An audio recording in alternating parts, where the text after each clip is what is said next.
Let's get a move on. And Tata Motors currently quoting at about 103 in focus on the back of earnings as well. So let's find out what the street is pricing in. It's expected to be quite an abysmal quarter with low volumes as well as the JLR-China JV loss to hurt the Q1 show. Let's take it across to Karunya, who joins in with the details.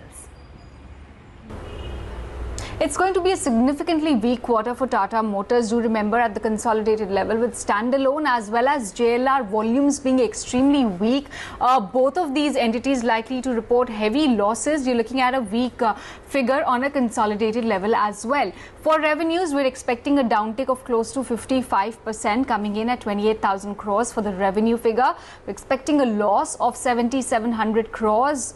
In fact, we're also expecting an EBITDA loss once again.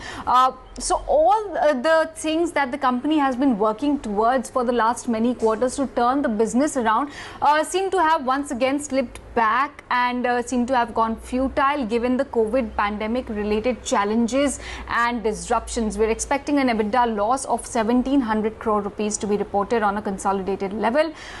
So yes, weak performance across the segment is likely to weigh heavy. Looking at JLR, we're expecting a revenue decline of 58% YOY given the 53% YOY decline in their volumes. Revenue is expected to come in at 2,150 million pounds. We're expecting JLR to slip into an EBITDA loss despite getting some amount of relief on the favorable currency front and on the improving geography mix.